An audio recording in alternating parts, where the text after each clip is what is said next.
Hi dear learners of English, greeting. This is M. Rahman and I welcome you to RSC classes of English language. Today our topic is tenses, sentences and their structures. आज से हम एक series शुरू कर रहे हैं जिसमें आमतौर से ट्रांसलेशन में होने वाले कन्फ्यूजन्स और परेशानियों को आज हम बिल्कुल सॉल्व कर डालना चाहते हैं, ताकि कोई भी ऐसा पर्सन जो हिंदी उर्दू से रिलेटेड है उसको इंग्लिश बोलना और लिखना आसान हो जाए। तो कुछ बातें हैं जो बहुत इंपॉर्टेंट हैं, कुछ सपोर्टिंग रोल निभाने वाले पॉइंट्स हैं। आप उन सारे पॉइंट्स को बड़े अच्छे से नोट करके चलेंगे और उनको अपनी नोटबुक में लिखते जाएंगे। वीडियोस को लास्ट तक देखिएगा और अगर अभी तक भी आपने हमारे channel RSC classes of English language को अभी भी सब्सक्राइब नहीं किया है तो सब्सक्राइब कीजिए, लाइक कीजिए एंड शेयर कीजिए और कमेंट सेक्शन के थ्रू हमें वो सारी प्रॉब्लम्स लिख करके आप भेजते रहिए जो आपको ट्रांसलेशन में आएंगी या आती हैं। इस वीडियो का फीडबैक ज़रूर दीजिएगा कि ये वीडियो आपको कैसी लगी। और आज का ये जो टेंस से रिलेटेड जो टॉपिक है ये स्टूडेंट्स की डिमांड पर है। स्टूडेंट्स ने हमें बोला कि सर थोड़ा टेंस को इस तरह से टीच हमको कर दीजिए ताकि हम सिर्फ सेकंड फॉर्म, फर्स्ट फॉर्म और हेल्पिंग वर्ब से अलग भी कुछ नया समझ सकें। टेंसेस के इस पार्ट 1 में आज हम शुरू करेंगे पास्ट इंडेफिनिट टेंस से। पास्ट इंडेफिनिट टेंस जैसा कि हमने यहाँ पर आपको दिया है, पास्ट इंडेफिनिट टेंस को हम सिंपल पास्ट भी कहते हैं। अब पास्ट इंडेफिनिट टेंस को लेकर के हमें कुछ फैक्ट्स जानने हैं। पास्ट इंडेफिनिट या सिंपल पास्ट टेंस में क्या आइडेंटिफिकेशन ऐसी हैं, कौन से पॉइंट्स ऐसे हैं जिनको देखते ही हम पहचान जाएं। तो हमारे पास दो तरह की बातें निकल कर आती हैं कि अगर हिंदी में सेंटेंस लिखा है तो हम कैसे उसको पहचानें कि वह सिंपल पास्ट या पास्ट इंडेफिनिट है, और हम अगर इंग्लिश में हैं तो कैसे पहचानें कि ये पास्ट इंडेफिनिट है। तो सबसे पहले हम इंडेफिनिट की तरफ से चलना शुरू करते हैं। ठीक है, पास्ट इंडेफिनिट ही सिंपल पास्ट होता है। अब यहाँ पर ये हुआ हमारा tense, simple past tense. Tense के अंदर जब हम लिखते हैं तो इसमें आपको S आता है और सेंटेंस में आपको C आता है। तो हमने देखा सिंपल पास्ट टेंस। सबसे पहले हम जानने की कोशिश करेंगे कि इसकी हेल्पिंग वर्ब क्या होती है। इसकी जो हेल्पिंग वर्ब है वह डिड होती है, और डिड किसी भी, यानी चाहे आपका सब्जेक्ट जो है किसी भी सब्जेक्ट के साथ, चाहे वह सिंगुलर हो या प्लूरल हो, दोनों के साथ वर्ब डिड, हेल्पिंग वर्ब जो है आपकी डिड लगती है। और डिड के साथ जो मेन वर्ब है उसकी फर्स्ट फॉर्म आप यूज़ करते हैं, और फर्स्ट फॉर्म को कुछ बुक्स में आपने बेस फॉर्म भी कहते हुए सुना होगा या पढ़ा होगा। तो अब अफर्मेटिव में क्या करते हैं, अफर्मेटिव में हम वर्ब की सेकंड फॉर्म यूज़ करते हैं। अफर्मेटिव सेंटेंस कहते किसे हैं ये भी अभी हमें जानना है। अफर्मेटिव सेंटेंस जो होता है उसमें न तो क्वेश्चन आता है और न ही कोई नेगेटिव एक्सप्रेशन आती है, नेगेटिव वर्ड आता है, उसे हम अफर्मेटिव कहते हैं। अब ये हेल्पिंग वर्ब जो है डिड के साथ फर्स्ट फॉर्म कब आती है, तो देखिए अगर हम नेगेटिव बना रहे हैं तो इसमें डिड के साथ आपको नॉट लगाना होता है और नॉट आते ही वर्ब की फर्स्ट फॉर्म हो जाती है। अगर आप इंटेरोगेटिव में, यानी इंटेरोगेटिव सेंटेंस में, इंटेरोगेटिव सेंटेंस के अंदर अगर आपको डिड को यूज़ करना है तो सबसे पहले आप डिड को यूज़ करते हैं, उसके बाद आप सब्जेक्ट को यूज़ करते हैं, उसके बाद आप अगर नॉट आपको दिया है तो नॉट आप लगाते हैं, उसके बाद मेन वर्ब की आप फर्स्ट फॉर्म यूज़ करते हैं, उसके बाद ऑब्जेक्ट कॉम्प्लीमेंट जो भी दिया गया होता है आप उसे लिखते हैं, और लास्ट में आप क्वेश्चन मार्क का यूज़ करते हैं। अगर कोई भी क्वेश्चन वर्ड आपको दिया है तो कोई भी क्वेश्चन वर्ड आपका बिगिनिंग के अंदर हम यूज़ कर लेते हैं। तो आम तौर से ये जनरल स्ट्रक्चर्स आपने पढ़े होंगे। ठीक है, इसमें कुछ एडवर्बियल्स जिनको हम एडवर्ब कहते हैं, जो कि टाइम शोइंग वर्ड्स हैं, टाइम शोइंग वर्ड्स, तो उनके बारे में, टाइम शोइंग वर्ड्स हैं तो उनके बारे में आप ये जान लें कि इसके अंदर एगो आता है, last Sunday, last Monday, last week जैसी एक्सप्रेशंस आती हैं, और इससे अलग एक वर्ड आता है यस्टरडे। हालांकि यस्टरडे जो है कॉन्टिन्यूअस के अंदर भी आ सकता है, लेकिन इसमें हिंदी, ये हमने यहाँ पर जो आइडेंटिफिकेशन दी है ये है इंग्लिश से रिलेटेड। हिंदी में अभी हम जानेंगे कि हिंदी में हम कैसे पहचानते हैं कि इसका ट्रांसलेशन पास्ट इंडेफिनिट में करें। इसके लिए आप बने रहिए। अगर आपको यहाँ पर इंग्लिश में कोई सेंटेंस दिया है तो ago, last Sunday, last Monday, last week, last year जैसी एक्सप्रेशंस आएंगी, और यस्टरडे आएगा। ये आपको बताएगा कि ये पास्ट इंडेफिनिट है, और यस्टरडे के साथ आईएनजी नहीं आना चाहिए। अब हम यहाँ पर बात कर रहे हैं हिंदी से इंग्लिश में ट्रांसलेशन हम करेंगे।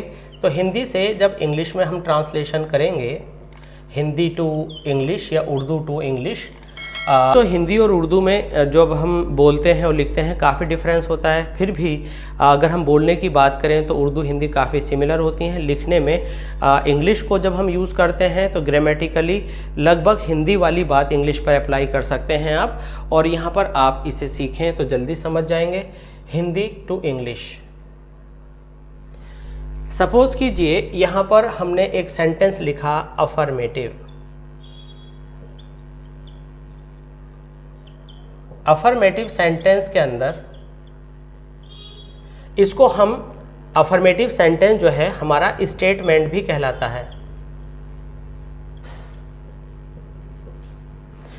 अफर्मेटिव सेंटेंस में न तो क्वेश्चन होता है और न ही कोई नेगेटिव वर्ड होता है। तो आई होप कि आपको अच्छे से समझ में आ गया होगा। अब हम एक एग्जाम्पल देखते हैं। वह मेरे पास आया। इसको हम ट्रांसलेट करने से पहले पहचानेंगे कि ये पास्ट इंडेफिनिट में क्यों है। देखिए, जनरली जिसमें या जैसी कोई बात आ जाए, या आया था, या के साथ था आ जाए, तो वह सब पास्ट इंडेफिनिट के अंदर होते हैं। अगर हम सीधे सीधे से बोलें तो जो पिछली बात है, पिछली घटना है, पिछली कोई भी घटना अगर है तो वह पास्ट इंडेफिनिट में होती है। एक बात इस पिछली घटना से रिलेटेड ये ध्यान रखनी है, जिसके पूरे होने का कोई महत्व उस समय नहीं होता, जिसके पूरे होने का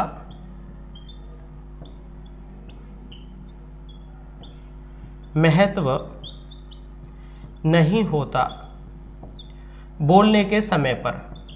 ठीक है, जैसे कि हमने कहा वह गिर गया, तो केवल हम घटित होने की बात करते हैं। केवल घटित होना, केवल घटित होने की बात करते हैं, उसके पूरे होने पर ध्यान नहीं देते। जैसे कि हमने कहा मैं पढ़ चुका था, तो यहाँ पर हम ये शो करने की कोशिश कर रहे हैं कि मैंने पढ़ लिया था, बट घटित होने को हम इंडेफिनिट कहते हैं। और कोई भी घटना डेफिनिट नहीं होती, कब होगी, और डेफिनिट ना होने की वजह से ही वो इंडेफिनिट है, इसलिए वह पास्ट इंडेफिनिट है। और पास्ट इंडेफिनिट को सिंपल पास्ट हम कहते हैं। तो यहाँ पर ये सारी चीज़ें आपके सामने आती हैं। वह चला गया, बच्चा गिर गया, उसने 12th पास कर लिया, वह यहाँ आया, हमने बहुत एंजॉय किया। तो ये सब क्या है, पिछली बात। पिछली बात के साथ साथ अगर इसमें रहा जैसे वर्ड्स नहीं आ रहे हैं तो ये पास्ट इंडेफिनिट है। तो इसमें आप सब्जेक्ट लगाते हैं, मेन वर्ब की आप सेकंड फॉर्म लगाते हैं, ऑब्जेक्ट लगाते हैं, और जो भी फॉर्मेलिटी जिसकी होती हैं वो आप पूरा करते हैं। तो हमने कहा ही केम टू मी, तो यहाँ पर केम हुआ। अब हमें इसका नेगेटिव स्ट्रक्चर देना है, सिंटैक्स देना है। सिंटैक्स स्ट्रक्चर को कहते हैं, इसका जब हम नेगेटिव बनाते हैं तो हम कहते हैं ही डिड नॉट। तो ये जो ए है इसको हम कम कर देते हैं, कम टू मी। तो यहाँ पर ओ को ध्यान देना कि ए में इस तरह से जाता है, ओ में मिड से टर्न लेता है, तो डिड नॉट के साथ आपने फर्स्ट फॉर्म कर दी, he did not come to me. कई बार ऐसा होता है कि बच्चों को ये माइंड में होता है कि चुका था, चुके थे अगर लग रहा है तो ये परफेक्ट में ही होगा पास्ट के, लेकिन ये हमेशा पास्ट परफेक्ट में नहीं होता। अगर कोई सेंटेंस ये आपको कहता है मैं कल ये कार्य कर चुका था, तो अगर चुका था के साथ कल आए तो आपकी ट्रांसलेशन यही होगी, I did it yesterday. It means जो पास्ट परफेक्ट जैसा लग रहा हो और जिसके साथ यस्टरडे आ जाए तो वह हमेशा सेकंड फॉर्म होती है वर्ब की। अब आपको कंफ्यूज होने की जरूरत नहीं है कि यह डिड हेल्पिंग वर्ब है या मेन वर्ब। अगर अकेला आया है डिड तो वह मेन वर्ब है, अगर डिड के साथ कोई एक वर्ब और है तो वह मेन वर्ब होती है दूसरी वाली। अब ये यहाँ पर डू की सेकंड फॉर्म करने की सेकंड फॉर्म है, तो ये हुआ आपका मेन वर्ब की सेकंड फॉर्म, क्योंकि ये अफर्मेटिव सेंटेंस है। इसके बाद जब हम इसका नेगेटिव बनाएंगे तो नेगेटिव में हम कहेंगे I did not do. It means ये जो सेकंड फॉर्म थी इसको हमने फर्स्ट फॉर्म कर दिया, डिड नॉट हमने एक्स्ट्रा लगाया। किस तरह का एक्स्ट्रा? हेल्पिंग वर्ब के तौर पर, ऑक्सिलरी वर्ब के तौर पर। यहाँ पर हम कहेंगे इट यस्टरडे। तो इस तरह से आपका यह सेंटेंस हुआ क्या? नेगेटिव। अब अफर्मेटिव का नेगेटिव ना तो इसके अंदर क्वेश्चन है ना ही इसके अंदर क्वेश्चन है, तो जिसके अंदर क्वेश्चन नहीं होता उसको हम असर्टिव सेंटेंस कहते हैं। क्या कहते हैं? Assertive sentence. हमें सिंपल सेंटेंस नहीं कहना चाहिए। सिंपल तो इस पास्ट इंडेफिनिट के नेम के अंदर आता है। सिंपल सेंटेंस का मतलब होता है ऐसा सेंटेंस जिसमें केवल एक मेन वर्ब हो। इस तरह से इंटेरोगेटिव भी सिंपल सेंटेंस होता है। तो यहाँ पर असर्टिव सेंटेंस हैं ये दोनों। अब हम सीखेंगे कि इनका इंटेरोगेटिव सेंटेंस कैसे बनाते हैं। यहाँ पर हम स्ट्रक्चर देखेंगे इंटेरोगेटिव सेंटेंस का। इंटेरोगेटिव मतलब क्वेश्चन बेस्ड।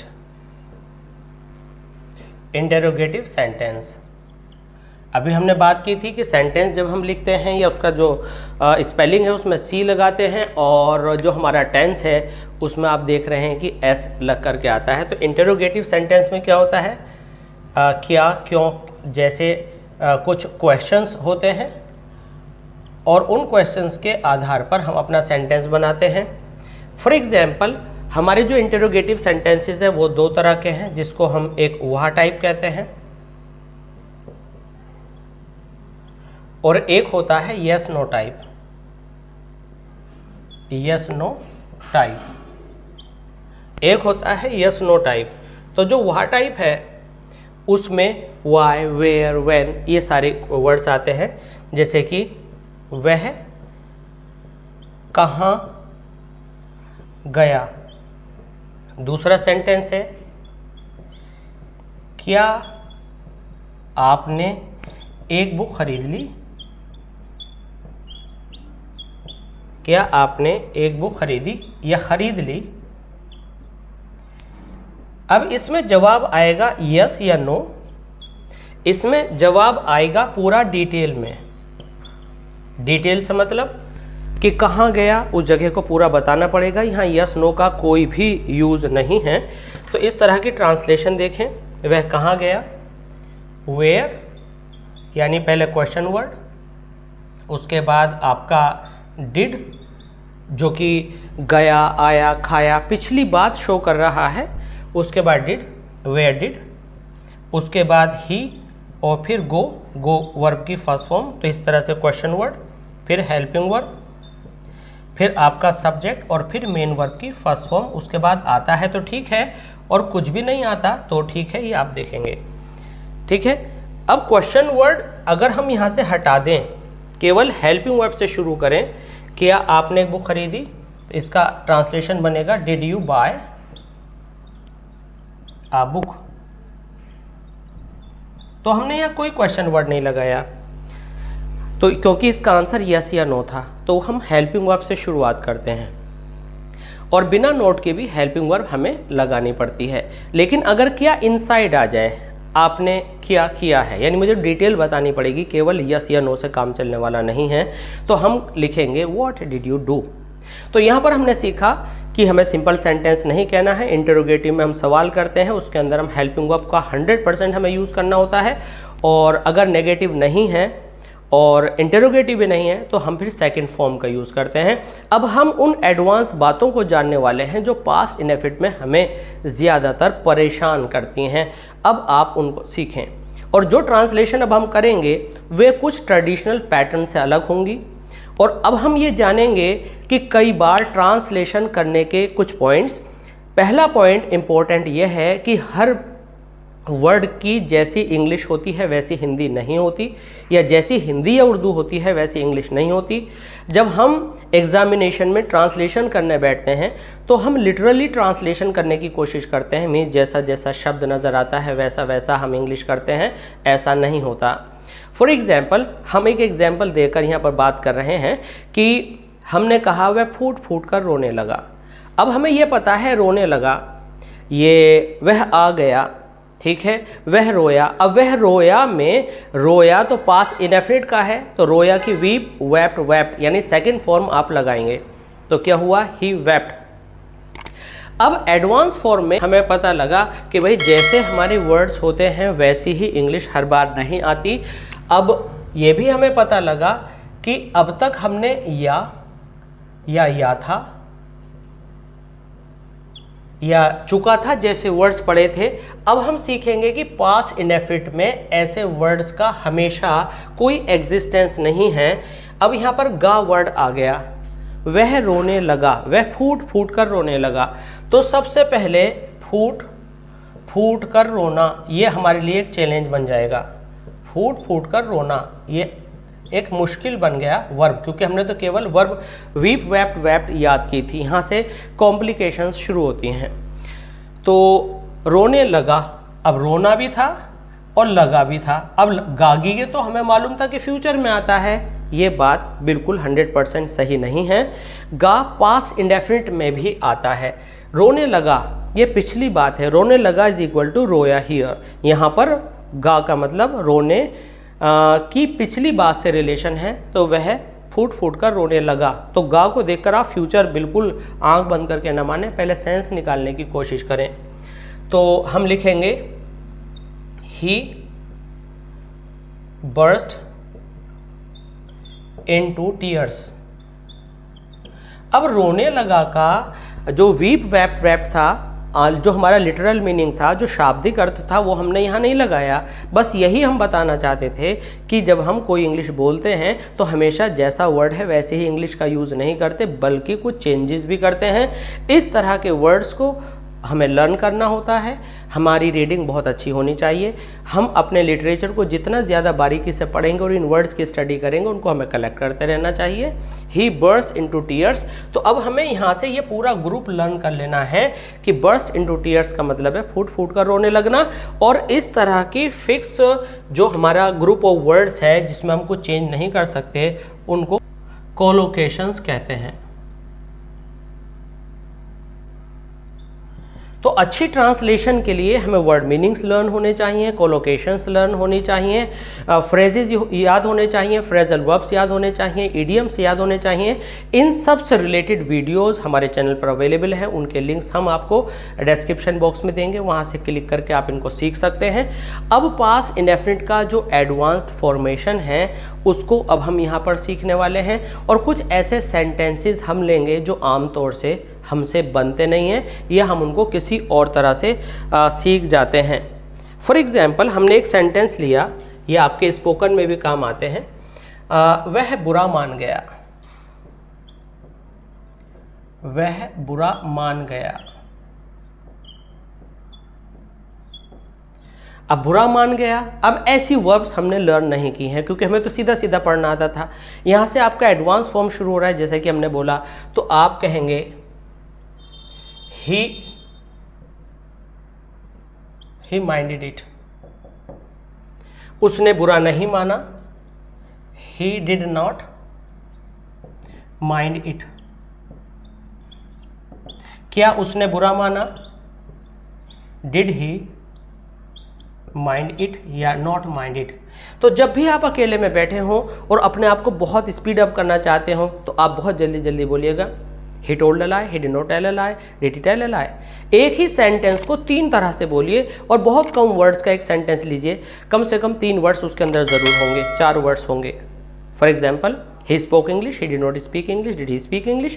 तो बार बार बोलिए तेज़ी से, तो ये प्रैक्टिस आपकी मेंटेन हो जाएगी कि कौन सी वर्ब कहाँ लगाते हैं, कहाँ नहीं लगाते।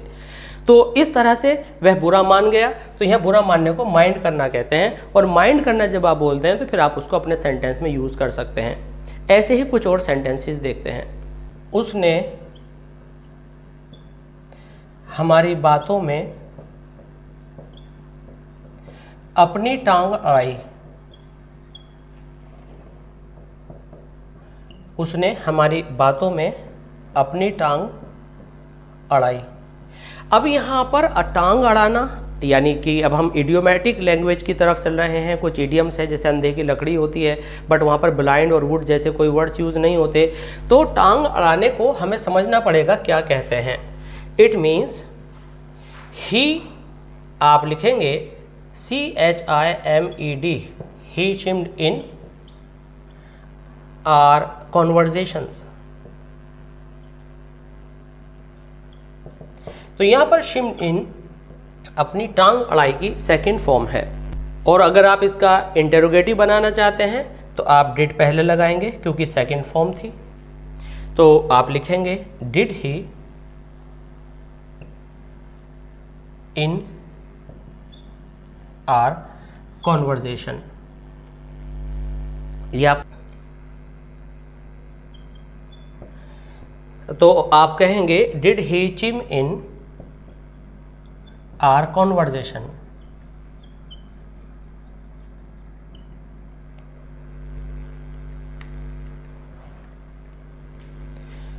तो आप कहेंगे did he chime in our conversation. अब मान लीजिए एक वर्ब हमारी ऐसी है जिसकी फर्स्ट फॉर्म, सेकंड फॉर्म और थर्ड फॉर्म तीनों एक जैसी होती हैं। जैसे कास्ट मीन्स फेंकना, कास्ट इसकी एक जैसी होती है। अब कहीं पर लिखा है ही कास्ट द नेट। अब स्टूडेंट्स यहाँ पर कंफ्यूज हो जाते हैं कि मैं इसको प्रेजेंट इंडेफिनिट मानूं या पास्ट इंडेफिनिट, क्योंकि फर्स्ट फॉर्म भी कास्ट है, ठीक है, सेकंड भी कास्ट है। अब ये क्या है, तो हमेशा याद रखिए अगर ही सिंगुलर है तो ये यहाँ एस लगना चाहिए था और एस नहीं है, और एस नहीं है तो इसका मतलब ये हुआ कि ये सेकंड फॉर्म हुई। तो इसका जब आपको नेगेटिव बनाने की बात आए तो आप डिड नॉट का यूज़ करेंगे।